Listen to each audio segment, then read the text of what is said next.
What's good, everybody? Thank you guys for listening to episode 20 of Tune Check. I'm your host, Chris, and on this episode, we're gonna get into some news that happened within the month of November. Then we're gonna talk about some album releases that came out, especially Kendrick's new release that just came out on Friday. But like I said, let's just jump into it. So let's start off with Tyler the Creator. He released Chromacopia about 2 weeks ago, I believe. And, it broke records, it made numbers for him. It actually turns out that Chromacopia actually made history after selling just 500K units in just 13 days. It's the second fastest rap album in 2024 to reach this milestone. And Chromacopia also became Tyler the Creator's longest running number one album on the Billboard 200. It was number one for 3 weeks, consecutively, so that's fire. If you haven't heard Chromacopia, go listen to it. It's a great album. I had a review for it on my last episode, so go check it out. And then next we got Nicki Minaj. So she became the first female rapper to earn multiple RIAA solo diamond singles. These diamond singles are for the songs Pound the Alarm, Stupid Hoe, Right by My Side, and the most recent one is Starship. But shout out to her, she had a great year with the release of Pink Friday 2, her world tour that's like making numbers. It's one of the best hip hop tours. And I think she also dropped the deluxe of this album a few weeks ago. So go check it out if you haven't heard it. But speaking about diamond plaques and all that stuff, we got Chris Brown. He earned his first ever diamond single with No Guidance. Since the song is a collab with Drake, Drake also received his eighth diamond single with No Guidance. Chris Brown has also surpassed 114.5 million RIAA certified digital single sales as a lead artist in the US, and the only person that he's tying is Beyonce, so that's fire. And Chris Brown is also the second most streamed pre 2010 R&B slash pop artist in Spotify history. Congrats to that too. I think that's dope. Next, we got news regarding Megan Thee Stallion. Her album Megan is now the best selling female rap album of 2024. It became the best selling female rap album due to units. So, people are still like listening to it, buying it and stuff. So that's dope as fuck. She had a great album this year too. So if you haven't heard it, go check it out. Next, we got J. Cole. He announced that he's dropping a limited audio series called Inevitable. He announced this, I believe, a week and a half ago. I think he has 2 episodes out, but every episode he like drops one of his mixtapes on streaming services. So right now the warm up is on streaming services. That's the most recent one, and then last week it was the come up. So I think he's gonna just release all of his old mixtapes, on DSPs and stuff. I think that's dope. As soon as I heard that and as soon as I saw the mixtapes, I added them. I've been listening to them like crazy. Definitely throwbacks, fire. I don't know how many episodes this is gonna have. I think he showed a list of the episodes. I think it's possibly like 7 or 8, and I don't know if there's gonna be an extra season because it does say season one. So maybe he might do season two, and maybe he'll talk about something else, or maybe he'll talk about his albums. But all I know is that the fall off is coming soon, so be prepared for that. But shout out to Cole for just being a GOAT. Next, we got Future and Metro. They had an interview with GQ, I think, last week, and they pretty much were just asking them about, the whole rap beef and everything. It was very weird when I was reading like what Metro was saying. Future said that I'm not mad at nobody, I'm not beef with nobody, basically. I'm the one that should be mad that Kendrick said something about the big three on his song, and that he's still confused, that he thinks that nobody cares what he thinks, and that's why he thinks it's fucked up, to the point where like he didn't say anything to the public, and he's like, why is everybody mad when he was talking about me on my song? So everybody just forgot about Future. Like that shit didn't make no sense to me. I'm just like, bro, what are you talking about? Like, damn well you're not part of no damn big three. Like, I mean, it's great that he thinks of himself that way. Every artist should, but he's not. And I feel like he was just trying to avoid giving a real answer. And he said that he doesn't have any problems with Drake. And I feel like that could possibly be true, considering that Drake didn't really diss Future either, but it doesn't make sense, like it just kind of goes to show that Metro really just did all this just for like more numbers.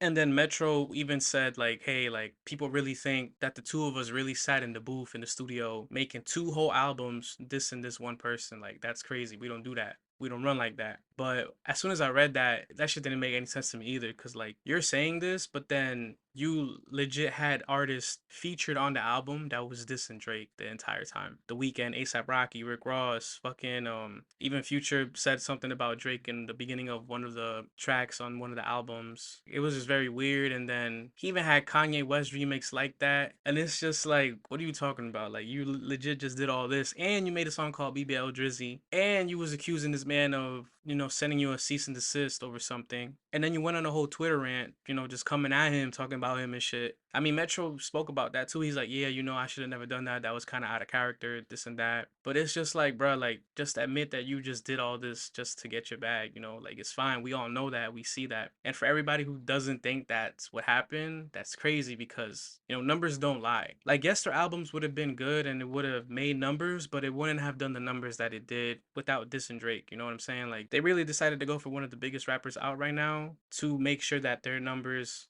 are, solidified. To be honest, I didn't really like We Don't Trust You. I liked We Still Don't Trust You better. I thought that was the better album. But either way, like, what are you talking about, You sound crazy as fuck. But I feel like them, like, not acknowledging that they did that or saying that, nah, that's not what happened, type shit. Like, it's them kind of realizing that they kind of do need Drake in a way because it did guarantee them bread and money and streams and stuff. But then again, this also like shows that maybe this was really all just orchestrated by the labels, you know what I'm saying? Like, it's just the way that everything just played out. It's just like, damn, like, but it's just very weird because regardless, Drake is still the most streamed rapper every month.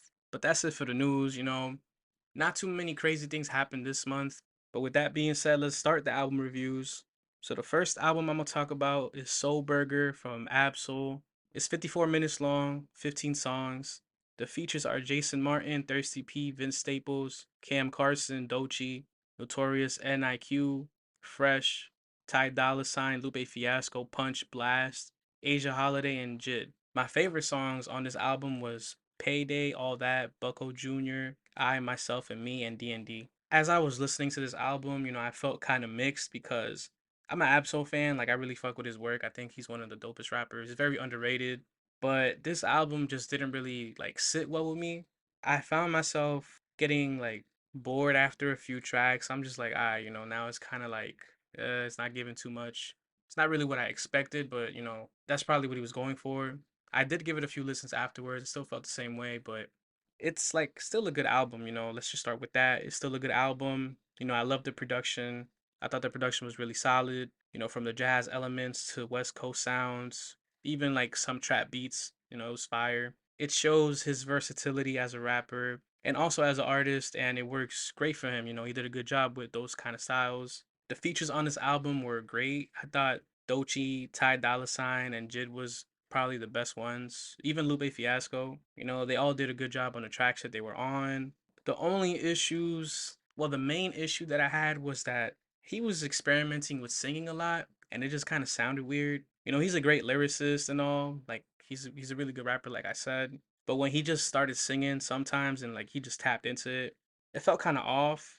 Like, it didn't blend well, like it just didn't sound right for some reason. Like, but that's why I was like, that's kind of weird. And then it started sounding like a little boring to me. I'm like, yeah, this one isn't for me. But people are saying that it's like one of the best works this year. If y'all think that that's cool, after like track 6 or 7, I kind of found myself losing interest, and that's when I started like feeling like, yeah, I don't think I want to finish it, but I had to out of respect for Absol and also because I like listening to music. I heard it like a few times, and just to solidify how I was feeling, I just got to make sure I wasn't tripping or nothing. But I'm gonna give it some time, maybe like an extra week or two, and then I'm gonna go back to it and listen to it again, see how I feel about it. But I could say that I was a bit disappointed. But it's okay though, because this year's been filled with a lot of great projects, so I'm not really too mad about that. But if you haven't heard it, go check it out, go listen to it. Then next we got Corey Day, The Crossroads, 17 songs, 48 minutes long. The features here are Lil Wayne, Anderson .Paak, Juicy J, Ty Dolla Sign, Jordan Ward, Raven Lenae, Kanye West, and Joey Badass. My favorite songs are oh 06 Dreamin', Back on the Road, Mad as Fuck, Pray, Saturday Morning, Syrup Sandwiches, and Two Tens. Let me just start off by saying I love Corey Day. I think he's one of the best rappers out, he always has great verses, great features, always dropping bars. My favorite album has to be Lost Boy. His previous one was pretty good too. I think it's called The Bird's Eye View or something. I don't remember the title. Like, compared to this album, The Crossroads was a great listen, but I don't think this one was the strongest one. I know his last one wasn't as strong, but I feel like this one wasn't really strong either. I don't know, like it just didn't sound like too compelling to me. It didn't really give what it was supposed to from him. I feel like the best out of these were all the songs that he like released and previewed. Like overall is a good listen. It's a good album, but it's not as strong as I wanted it to be, is what I'm trying to say. This album shows how his life experiences helped influence his artistry and build his craft. Like every other rapper, of course. He raps about certain things that happened to him, and he shows vulnerability on the album. After a while, like it did get a little repetitive, I believe, towards like track 6, 7. So like somewhere in the middle. But regardless, it's a good album and it's a good listen. So go check it out if you haven't. I just expected more from him. The one thing I loved about this album for sure was the production. The beats that he chose were very soulful, like old school kind of beats. And they were still hard hitting, so I thought that was dope. He doesn't really like fuck with trap beats here as much, which is kind of refreshing. I feel like a lot of artists this year kind of like went away from trap beats and sounding similar. As for his rapping, he had that aggressiveness at times when he delivers his verses or his bars. He had really strong lyrics that show you like how he thinks and the kind of person he is, and also how mature like he is for his age and stuff in regards to certain themes and topics. Sometimes his bars sounded a bit forced at times, which is another reason why I wasn't like really fucking with it like that. Like, damn, this really isn't his strongest album. Well, one of his strongest albums. Like I said, it's a good album. I know that was very quick, but I didn't really have too much to say about it because it was like a little disappointing to me. But if you haven't heard it, go check it out. Maybe you might have a different opinion than me, which is great. And then you could tell me about it if you want to. But I'll probably check it out again, because I'm gonna make my top 10 rap albums list, in a few weeks. So I'm gonna have to listen to it again. I'm gonna see if my feelings change about it, but I'll definitely, let y'all know about it. Then next we got ASAP Ferg. He released his album Daryl. I feel like this album kind of came and went. It wasn't really like talked about too much, which is kind of sad. This album has a total of 12 songs. It all comes up to 40 minutes. This is another album that was stacked with features, from Bloody Osiris, Didi Osama, Soul to Soul, the Alumni Ensemble of Harlem, Dapper Dan, Future, Mike Will Made It, Denzel Curry, Coco Jones, Black Pearl, Elmany, Mary J. Blige, and Shay Rock. My favorite songs was Thought I Was Dead, Alive, Allure, Demons, Messy, French Tips, Casting Spells, and Chosen. I actually really enjoyed this album. I thought this album was fire. From the production to the features, everything sounded great. As I started listening to it, I enjoyed, the mix of heavy trap beats at first on the first few tracks. But as I kept listening, I was noticing that the mood was transitioning to like a softer, more vulnerable side. So it goes from being like hard hitting to like unapologetic, like how he usually is, to him just reflecting him overcoming past struggles, then, to him dealing with fame and how he's been handling it so far. His delivery also changes, and that allows the production to, help him pretty much portray his lyrics how he wants to, especially when he gets vulnerable. I was kind of surprised about how he went, the route that he chose for this album. I thought that was pretty dope. I just wish the transitions were a little smoother in regards to like the mood changing and the themes. He just goes from like, all right, this is like my trap song, then this is my song where I speak about this and open up. I wish there was just like a consistency there instead of just going like one after the other, or like two songs and the other one just randomly pops up where it got you in your bag and stuff. But I feel like this was supposed to sound like a little bit more personal. I feel like that's what he wanted to give, but I feel like he was probably scared to do it fully like that. Maybe he just wanted to throw in, those trap songs, those beats where he's like unapologetic, make sure that he gives that to his fans so people can still listen to it. But I feel like if we went the route that I think he wanted to go towards, it probably would have been a great project anyway. But regardless, shout out to Ferg. We got a Ferg album. I think that's dope. We're just waiting on Rocky now, but he's fucking playing. So I guess it's coming out next year because we got like a month left of the year, but whatever. But let's see what happens. But if you haven't heard it, go listen to it. Shout out to Ferg. And then last but not least, Kendrick Lamar. He dropped GNX on Friday. Random ass drop. He did the Beyonce on us. So it's 12 songs, 44 minutes long. Features are SZA, Drea Barrera, Ink, Sam Du, Dodie 6, Siete, Wally the Sensei, as Chike, Hida J3, Peso, Young Threat, and Roddy Rich. I didn't really know Roddy Rich was on this until I seen his name on one of the songs. I'm like, oh shit, that's him.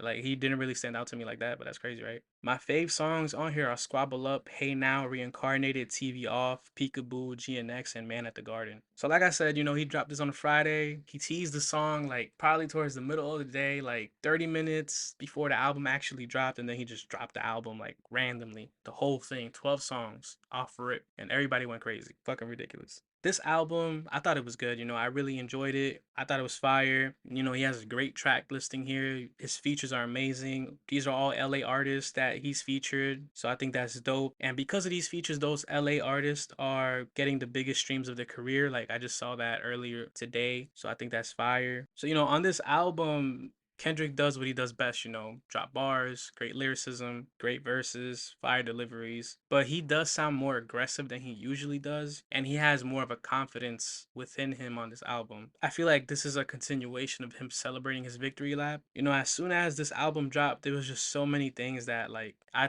took away and that everybody else took away too. So let me talk about those real quick. So like as soon as the album starts, the first song, Whacked Out Murals, he mentions like the whole like Drake situation, that he would never piece up with Drake. Before he does, he'll take him to hell with him. He pretty much speaks about how Snoop Dogg posted up Taylor Made and Kendrick thought that shit was crazy, that maybe it was the edibles, but he said he had to let it go. And then Snoop Dogg replied like, "Yo, it was the edibles. I don't think Snoop Dogg wanted all that smoke from Kendrick." So I think he just backtracks. So I thought it was funny. And then he also speaks about, the Super Bowl. This is like the exact bar. I used to bump the Carter 3. I had my Rolly chain proud. Irony, I think my hard work let Lil Wayne down. So, he basically responded back to what Lil Wayne was saying and what everybody was talking about Wayne getting snubbed supposedly when it was never offered to him in the first place. And then Wayne responded too. He was like, "Hey man, I ain't say shit. Like why y'all gotta keep putting me into this?" And he basically just said like, "Yo, if like you want a battle, I'll give you a battle," type shit. But then Kendrick on this whole album, he was basically saying if anybody wants to come for him, they could come for him. So I am not sure how that's about to work. I mean, I would not mind Kendrick and Lil Wayne going bar for bar. I think that'd be dope. That would be a fire ass rap beef. Because the Drake and Kendrick one, it was cool, but it wasn't as great as I thought it was gonna be. Like Kendrick went for like a few low blows, Drake did too, claiming he a pedophile when he's not, and then Drake, saying Kendrick's a wife beater and stuff. Like, that's not true either. So like it got a little personal. They kind of just took it out of rap. They basically just wanted to see who could, damage whose image more. That's pretty much what it was. And I thought that was kind of corny, but and also like this the biasness that came from a lot of people. I hope if he does, go bar for bar with Wayne, that they keep it like just rap shit. You know what I mean? It doesn't get nasty, nobody gets hurt, nothing like that. But we'll see what happens. Hopefully it does. And he also calls out Andrew Schultz for something that he said previously. I think Andrew replied too and was saying that, oh, Kendrick can't take a joke, which is all right. You got people from Top Dog saying that Kendrick's a dangerous man, everything they thought he was going to be at 16, he is right now. That everybody has to stand down because he's going to come crazy if y'all come at him. And because of GNX, Kendrick Lamar is the first artist to have 5 songs reach #1 on Apple Music in 2024, so that's fire. And GNX also occupied all the top 12 spots on the US Apple Music charts. So shout out to Kendrick again. And Kendrick Lamar's Squabble Up is aiming for a #1 debut on the Billboard Hot 100. It will be Kendrick's milestone 5th #1, the 3rd #1 this year, and is on pace for the biggest US rap single debut by streams since Not Like Us. And I think this might be another #1 album for Kendrick too. That's the way it's looking. But shout out to Kendrick. He's one of the greatest of our time, to be honest, of this generation. I'm happy he's getting all this fame, but it's just like it sucks how he got it. Like he had a diss Drake to do it, and I don't care what anybody says. Like people are being so biased about this whole situation, and I'm like, if he never dissed Drake, this album wouldn't have been as big as this was, because I know if this album dropped, it would have done numbers. Without the whole rap beef ever happening, it would have done numbers, but it wouldn't be as big as it is right now. I feel like if he never took a break after he released Damn, his career and his status would have been a lot bigger than what it is right now. But let's get back to this album review. So, like I said, this album is fire. He's basically just continuing his victory lap. He's also saying that he doesn't really fuck with a lot of rappers on his album, saying that, fuck all y'all. I don't care about you guys. Because he also mentions that when he got picked to, do the performance, the only one that congratulated him was Nas, and nobody else said anything. And he didn't like how everybody reacted towards it and felt like a certain way. So he said keep that same energy basically. On this, like, he's very like aggressive. He's usually just like therapeutic when he makes his albums, like his previous one or the one before. Very deep artist, speaking about a lot of shit. But here he's just like on go time. He's like, fuck that, fuck this. I'm gonna keep this as simple as I can. From the very first track, he gives those vibes. And then there are songs where he's a little bit more like emotional and a little bit deeper, like Man at the Garden, Gloria and Luther. That's where he goes back. Those are songs where he goes back to, how he usually is and how the music that he usually makes. And then there's Squabble Up, which is basically not like us. It's basically the same thing. I'm happy that he made another anthem, but it's just like not like us got played out so fast because everybody was just bumping it, and a lot of people couldn't really enjoy it for what it was. And Squabble Up is legit the same copy and paste thing, so I feel like this one is gonna be one where it's gonna get played out super fast and nobody's gonna enjoy it. The same thing with TV Off. So enjoy these songs while you can, because probably by next week or the week after, that's just gonna be mad annoying to listen to be honest. I enjoyed the production on this album. I thought it was good, from the beats to his verses and where he placed them and his deliveries when the beats came in and everything, how he switched it up. This is a real West Coast album from all the West Coast beats that are on here. I also like how Tyler just dropped his album like 2 weeks ago, basically. And even on that album, he says the biggest out of the West Coast after Kendrick. And then you got Kendrick dropping now too. So I think that's dope. That's definitely a W, and that's a flex too.